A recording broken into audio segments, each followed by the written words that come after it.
지금 이 시각 북한 평양에서 북러 정상회담이 열리고 있습니다. 네, 관련 내용 전문가와 함께 짚어보겠습니다. 문성묵 한국국가전략연구원 통일전략센터장 나오셨습니다. 어서 오십시오. 네, 안녕하십니까. 예, 저희가 앞서 기자회견을 통해서 확인해 봤는데 아직 뭐 발표 같은 건 나오지 않았고 네. 현재는 확대 정상회담이 끝나고 또 김 위원장과 푸틴 대통령의 단독 회담이 진행 중인 것으로 전해지고 있는데 네. 뭐 앞서 크렘린궁 자체도 비공식 회담에 꽤 시간을 할애해서 가장 중요하고 민감한 문제를 논의할 것이다. 여러 네. 뭐 내용들이 논의될 수 있을 텐데 일단 예. 가장 핫한 내용이기 때문에 이 내용도 좀 짚어볼까요? 네.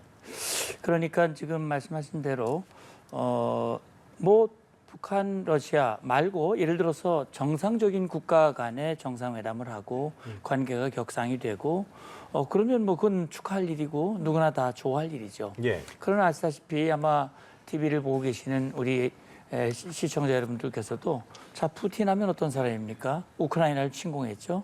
그전에는 크림반도를 불법으로 침공을 해서 러시아 영토로 만들어 버렸습니다.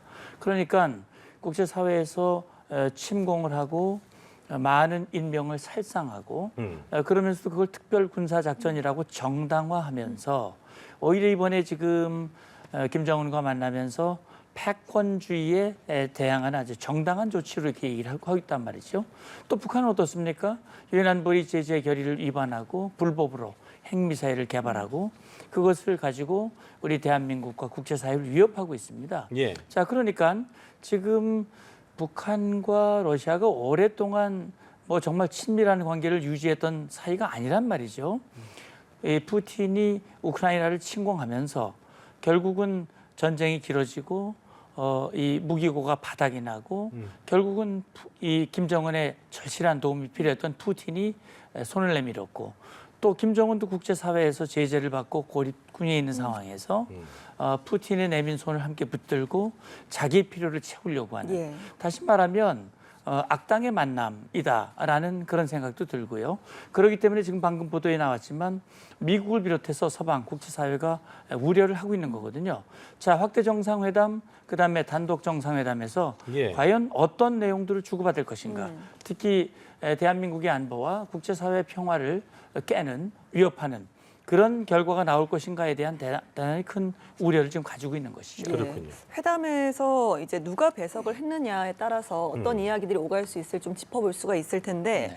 러시아 측에서는 배석자가 13명이고 뭐 외무장관, 우주공사 사장, 뭐 철도공사장 등 요인들이 좀 함께 배석한 것으로 보이고 북한은 김덕훈 총리나 최선희 외무장을 비롯해서 6명이더라고요. 어떤 내용이 좀 오갔을 것으로 분석을 하시는지요? 예, 그러니 결국은 이번에 이제 푸틴의 답방은 작년 9월 보스토치니에서 김정은과 만났던 그 정상회담 당시 김정은의 초청에 응한 것이고 그리고 이제 그 타이밍이 이번에 이루어진 거거든요. 270일 만이다 이런 얘기가 나오고 있는데 어쨌든 아마 이번 국빈 정상 회담을 김정은이 간절히 요청을 했고 북한의 여러 가지 희망과 필요를 고려해서 배석자를 선택을 했다고 생각을 합니다. 네. 그러니까 외교 안보는 물론이고 군사는 물론이고 그 외에 뭐 철도 문제라든지 또 기타 북한이 필요로 하고 있는 관광 근로자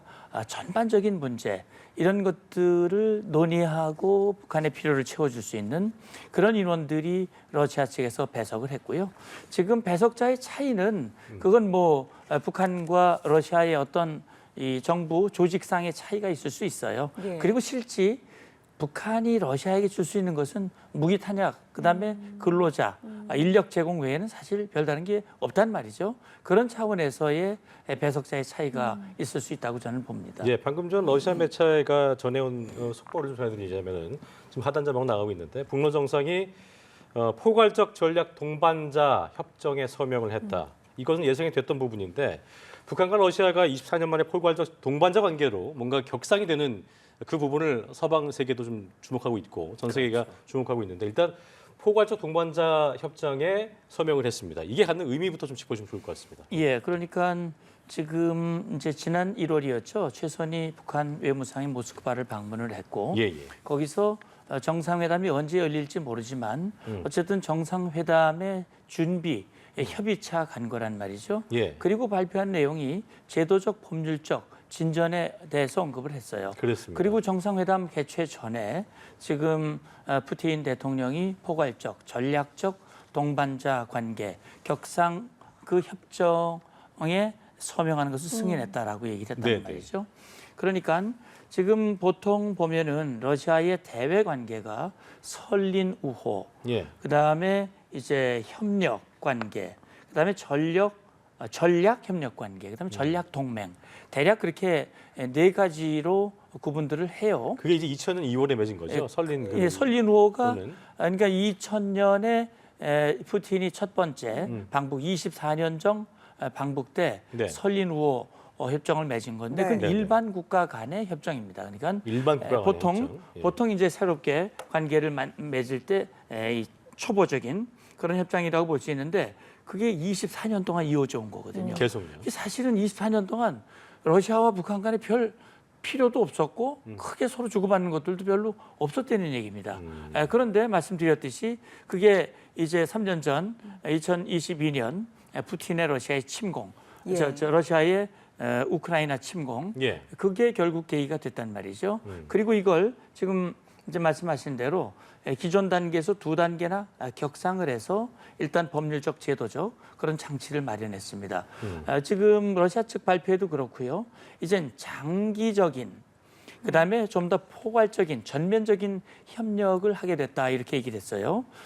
그리고 사실 국제사회에서 고립되고 서방으로부터 제재를 받고 있는 푸틴 그러면서 적어도 미국에 대항하고 유라시아 지역에서 어떤 자기도 패권적인 위치를 가지려고 하는 러시아 중심의 세계를 만들려고 하는 푸틴에게는 맹목적으로 러시아를 지지하는 북한의 도움이 필요한 거거든요. 물론 당면하기엔 무기 탄약도 있겠습니다만 그러니까 결국 러시아와 북한 간의 이런 관계를 법률적 제도적으로 격상을 시키고 이것을 일시적인 것이 아니라 보다 지속적이고 장기적으로 관계를 발전시켜서 적어도 국제 질서 속에서 러시아가 주도하는 이 세계에서 지속적으로 함께 힘을 합쳐 나가겠다. 적어도 반서방 연대에서 예. 한 목소리를 내겠다라는 그 의미로 이해가 됩니다. 근데 이제 문 박사님께서 꾸준히 얘기해 주신 대로 뭐 저번에 이제 불법적 브로맨스 얘기도 하셨기 때문에 이게 말씀하신 것처럼 2000년에 친선 및 설린 협조에 관한 조약을 체결한 이후에 우호적으로 점진적으로 격상되어 온 것이 아니라 이번에 우크라이나 전쟁 이후에 이 러시아가 무기가 바닥나고 하니까 필요한 상황에서 이런 것도 필요한 거에 의해서 좀 급조한 거다 이렇게 좀 보시는 부분도 있는 거예요. 왜 그러냐면 제가 말씀드리는 것은 2019년에 김정은이 푸틴을 만났거든요. 근데 2019년 그때 푸틴이 답방하지 않았어요. 그리고 몇 년이 지났습니다. 그러니까 결국 그때만 해도 이 러시아와 북한 간의 그 서로의 필요가 맞아떨어지지 않았다는 얘기예요. 근데 그 필요가 맞아떨어진 것이 바로 2022년 2월 푸틴의 우크라이나 침공. 예. 사실 푸틴은 그때만 해도 우크라이나와의 전쟁은 길어질 거로 생각하지 않은 겁니다. 그랬던 거군요. 짧은 시간 내에 끝내고 젤렌스키 정권을 내쫓고 우크라이나를 적어도 러시아가 지배하는 위성 국가로 만들 수 있다라는 계산을 했지만 의외로 우크라이나가 잘 싸웠고 또 나토를 미국 나토를 중심으로 해서 우크라이나에 대한 적극적인 지원 이것이 결국은 전쟁이 길어지는 상황이 됐고 난처한 입장에 처했던 러시아는 지금 이제 김정은과 손을 잡게 된 네, 겁니다. 러시아 알겠습니다. 우크라이나 전쟁이 북한의 입장에선 사실 굉장히 유리한 카드, 어떻게 보면 출구라고 볼 수도 있겠네요. 그렇습니다. 지난 2008년에 러시아가 우리나라와는 전략적 협력 동반자 관계를 체결을 했습니다. 이게 포괄적 전략 동반자 협정과는 어떻게 다른 건지 좀 비교를 해주실까요? 예, 그러니까 사실은요, 이 수사적인 표현만을 가지고 어느 관계가 더 밀착되고 어떤 게 더 높다 이렇게 단면적으로 평가하는 거는 조금 적절치 않을 수도 있습니다. 어떤 레벨의 차이는 아닌 겁니까? 예, 그러니까 아니요. 그러니까 사실은 2008년 전략적 협력 동반자 관계 협정을 체결하고 한러 관계는 눈부시게 발전했어요. 그러니까 아시다시피 우리 현대자동차라든지 우리의 그 기업들이 러시아에 가서 러시아가 굉장히 어려운 가운데 처해 있을 때도 특히 러시아 푸틴이 크림반도를 장악하고 불법 장악하고 이 EU라든지 서방의 제재를 받을 때도 사실은 우리 기업들이 철수를 안 했었거든요. 네. 그때 당시에. 그러니까 그만큼 러시아와 한국과의 관계는 굉장히 밀착했고 푸틴이 한국을 굉장히 좋아했습니다. 예. 그러니까 그렇게 밀착된 그런 관계였었고 실제 보면 그 한러 간의 무역액과 북한과 러시아의 무역액은 비교가 되질 않습니다. 그러니까 사실은 이 전략적 협력 동반자 우리 2008년에 러시아와 맺은 이 관계와 이번에 북한과 러시아가 맺은 포괄 전략 동반자 협정 이 자체를 놓고 어느 것이 더 앞선다, 뒤선다, 위다, 아니다 이렇게 판단하기는 쉽지 않겠습니다만 어쨌든 아까 말씀드린 대로 러시아가 대외 관계를 맺을 때 대개 4가지 단계로 얘기를 한다면 예. 사실은 이번에 북한과 맺은 협정이 오히려 한러 간의 협정보다 우위에 있어 보이는 건 분명하고 또 현실적으로도 보면 지금 러시아의 침공 이후에 대한민국은 자유 서방과 한 목소리로 러시아의 불법 침공을 규탄하고 있고 지금 한러 관계가 냉각 관계에 있으니까 실질적으로도 보면 한러 관계와 북러 관계는 차이가 분명히 있습니다. 예. 그러나 최근에 보면 지금 푸틴 대통령이 얼마 전 방북 발표가 나기 전에 한국을 콕 집어서 얘기한 거 있지 않습니까? 네. 네. 한국이 우크라이나에 무기 지원을 하지 않는 것을 고맙게 생각한다. 예. 예. 그런 얘기를 했고 이후에 러시아의 주요 인사들이 한국이 러시아와의 관계 회복을 원하고 있다. 실제 보면 지난번에 푸틴 대통령 취임식에도 우리 인원이 일부 참여를 했단 말이죠. 그러니까 우리 대한민국은 자유 서방과 한 노선을 걷고 하나가 되고 있지만 동시에 러시아의 관계를 지금 대화를 열어놓고 이번에도 푸틴과 김정은의 만남에서 선을 넘지 말라. 예. 우리와 관계를 개선하기를 원한다면 선을 넘지 말라라는 그런 경고를 한 걸로 알고 있습니다. 예, 예. 그리고 지금 러시아 매체에서 추가로 속보가 전해졌습니다. 푸틴, 김정은 2시간 동안 단독 정상회담을 가졌다라는 내용인데 예. 이제 좀 마무리가 되는 모양이에요. 네, 그렇죠. 결국 이제 확대 정상회담 이후에 둘만의 만남에서는 아마도 이제 속에 있는 얘기들을 다 예. 하겠죠. 뭐 어떤 얘기했을까요? 글쎄, 궁금하네요. 뭐 어떤 얘기를 했을는지는 뭐 구체적으로 알 수는 없겠습니다만, 물론 그렇습니다. 어쨌든 푸틴이 처한 위치와 김정은이 처한 위치가 상당히 유사점이 많아요.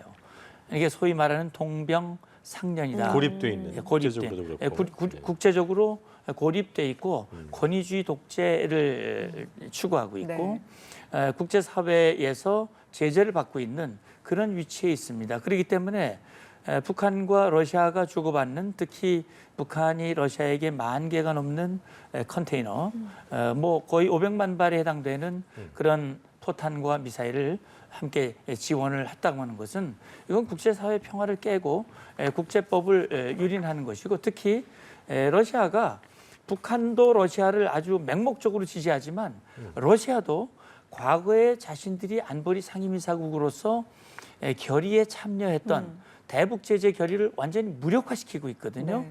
그러면서 북한의 불법 행동을 지지하고 두둔하고 그 책임을 미국으로 돌리고 있습니다. 그러니까 이런 상황이 있는 거란 말이에요. 그러니까 서로 아마 지금 단독 회담을 통해서는 지금 처한 현재 상황에 대한 어떤 공동인식 그리고 앞으로 이걸 어떻게 이어갈 것인가. 아마 이번에 푸틴이 다음 정상회담은 모스크바에서 하자 그랬는데 그 얘기했었죠. 김정은이 모스크바 어떻게 갈지 난 걱정이에요. 기차 타고 가지 기차 않을까요? 타고 가려면 그 보통 베트남 갈 때도 60시간이 걸렸는데 100시간 걸릴까요? 예, 뭐 4, 5일 시간이 걸리겠죠. 예. 어마어마 걸릴 텐데 그렇다 비행기도 없고 말이죠. 맞아요. 푸틴이 비행기를 빌려줄지 모르겠는데 어쨌든 지금 그런 상황입니다. 그래서 제가 볼 땐 둘이 만났을 때는 공개할 수 없는 그런 속에 있는 얘기들을 하고 푸틴은 푸틴대로 김정은의 도움을 구하고 김정은대로 푸틴의 도움을 구하는 그런 얘기인데 그게 서로 요구하는 내용과 줄 수 있는 내용이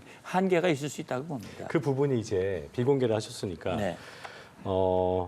국제사회가 불편해할 수 있는 얘기 그런 얘기들 그러니까 공개적으로 수면위로 꺼내긴 그렇지만 물밑 교섭을 위한 어떤 그런 얘기들을 할 것인지 아니면 비공개 회담에서 한 것도 좀 불편할 수 있는 얘기라 할지라도 발표에도 나오게 될지 이 부분도 구분을 좀 해봐야 될 것 같아요. 예, 아마도 국제사회가 주목하고 우려하고 국제법 특히 안보리 결의를 위반하는 그런 협력 내용은 아마 공개하지 않을 가능성이 더 많아 보입니다. 예. 물론 양자 간에 협력을 하고 서명을 하고 하지만 그걸 드러내지 않을 가능성이 많죠. 그럼 군사 개입도 만약에 예. 한다면 얘기 안 할 가능성이 그런데 있을까요? 자동 군사 개입 조항을 이번 포괄 전면 동반자 협정에다가 명시하는 거에 대해서는 물론 할지 안 할지는 알 수는 없지만 제가 볼 때는 아마 안 할 가능성이 현재로서는 더 높아 보여요. 높다. 예. 다시 말하면 이번 이 협정 자체가 동맹은 아닙니다. 전략적 동맹이 아니기 때문에 동맹 조약은 당연히 이제 뭐 자동 개입 조항이 들어갈 수도 있겠죠. 그런데 네. 사실은 한미 동맹도요. 한미 상호 방위 조약 1953년에 맺은 한미 상호 방위 조약에도 당시 이승만 대통령은 미국의 자동 개입을 원했습니다.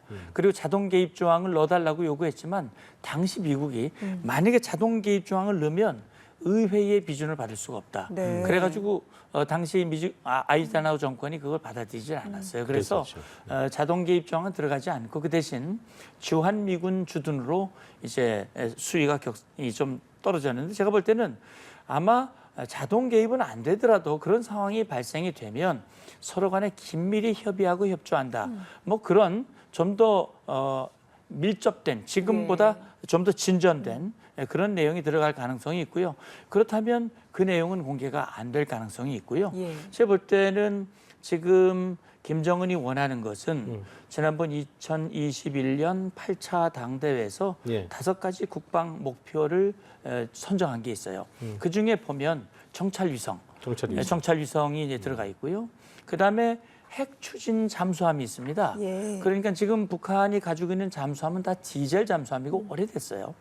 얼마 전에 김군옥 영웅 잠수함이라는 걸 기괴한 모양을 내놨지만 사실 그거는 SLBM을 제대로 장착하고 발사하기가 어려워 보이는 그런 거거든요. 그렇다면 김정은으로서는 그런 잠수함 기술 그리고 지금 국제사회의 미사일 전문가들이 북한이 자랑하는 화성 18형 또는 17형 이런 대륙간 ICBM 대륙간 탄도미사일 같은 경우 사실 대기권 재진입 기술도 사실 퀘션이거든요.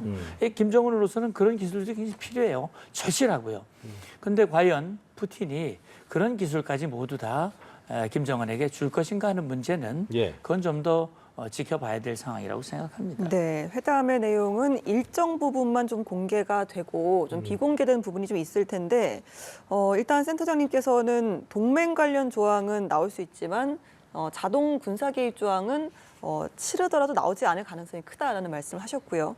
그래서 두 정상이 이번 회담에 대해서 어느 정도 의미 부여를 하고 국제사회의 양국의 관계를 과시하기 위해서 어떻게 보면 깜짝 조항이 좀 나올 수 있을 가능성이 점쳐지고 있는데 만약에 나온다면 어떤 부분에서 좀 발표를 할 가능성이 있는지 한번 점쳐주실 수 있을까요? 예, 그러니까 지금 어떻게 보면 국제사회에서 지탄을 받지 않으면서도 김정은의 필요를 채워줄 수 있는 그런 방안들을 아마 생각을 하겠죠. 근데 실제 보면 지금 유엔 안보리 결의, 제재 결의를 피할 수 있는 것은 관광객 정도일 거예요. 네. 그거 하나입니까? 예, 그렇죠. 그러면 인도주의적인 조치들 그런 것들은 이 안보리 결의를 저촉하지 않죠. 그런데 사실 러시아 국민들 중에 북한 관광 가는 인원이 과연 얼마나 될지 그렇게 많지 않은 걸로 알고 있거든요. 예. 어쨌든 그럼에도 불구하고 철도에 러시아와 북한과 연결된 철도 문제라든지 이런 것들 소위 말하는 국제사회의 우려를 크게 건드리지 않으면서도 할 수 있는 그런 내용들이 나올 가능성은 있어요. 그런데 두루뭉술하게 포괄적으로 전반적으로 하기로 했다라고 하는 부분 그리고 다음 정상회담을 어떻게 하기로 했다라든지 그렇게 해서 지금 일각에서는 그런 얘기를 하지 않습니까? 푸틴이 지금은 우크라이나 전쟁 때문에 김정은이 절실히 필요하지만 우크라이나 전쟁이 어떤 형태로든 마무리가 되고 푸틴도 어쨌든 국제사회와의 협력을 통해서 지금 러시아가 처한 경제 문제도 해결을 하고 경제 문제가 해결이 돼야 푸틴이 원하는 유라시아 지역에서의 맹주 역할을 할 수 있는 거니까 네. 그렇게 된다면 과연 그때도 김정은이 그렇게 절실하게 필요하겠는가. 그래서 지금 러시아와 북한 간의 관계가 과연 장기적 지속적, 전면적 이렇게 될 것인가는 좀 더 지켜볼 필요가 있다라고 하는 그런 생각이고요. 그런 차원에서 이번에 어쨌든 이 효과를 극대화시키기 위한 그런 내용을 담아서 발표할 가능성이 있다고 생각합니다. 미국 정부가 푸틴의 이번 그 방북에 대해서 거듭 심각한 우려를 표하고 있죠. 실제로 블링컨 미 국무장관이죠. 앞서 이제 정우현 기자의 리포트에서도 입장을 밝힌 걸 보면 푸틴의 이번 방북의 성격을 이렇게 규정했습니다. 러시아가 침략 전쟁을 계속하기 위해서 필요한 물질을 제공하는 국가들과 필사적으로 관계를 발전시키고 있고 이번 방문 성격도 그렇다. 딱 잘라 말을 했는데 항상 그 문 박사께서 표현해 오신 불법적 브로맨스 이렇게 규정을 해버렸네요. 그렇죠. 예. 실제 그 전에 미 국무성이 발표한 내용을 보면 지금 푸틴은 국제형사재판소에서 러시아를 떠나지 못하도록 이미 판결이 나 있는 걸로 알고 예. 있거든요. 그러니까 러시아를 떠나서 저렇게 나돌아다니는 것 자체가 불법입니다. 거기에다가 지금 안보리 결의를 위반하고 북한의 핵탄도미사일 발사, 특히 인공위성 발사 자체도 북한은 뭐 자주권적이라고 얘기하지만 그것도 명백히 안보리 제재 결의의 위반이거든요. 근데 그 안보리 제재 결의의 위반인 것을 알면서도 위성 발사를 지원하겠다고 공개적으로 지지한 게 푸틴입니다. 그리고 실제 그런 지원하는 정황들이 여러 가지 포착이 됐고요. 네. 그렇기 때문에 푸틴이 왜 이렇게 김정은을 붙들고 하느냐, 이것은 국무성이 말한 대로 이런 우크라이나 전쟁이 지속되는 과정에서 예. 지금 북한을 군수공장으로 만들고 적어도 이 김정은이 지금 푸틴의 불법 행동을 지지하는 나라가 손에 꼽지 않습니까? 예. 대표적인 이 상대가 바로 김정은과 북한이거든요. 그렇죠. 이게 지금 뭐 러시아 얘기 나오면 그냥 바로 성명을 발표해가지고 러시아를 지지하는 내용을 계속 발표하고 있거든요.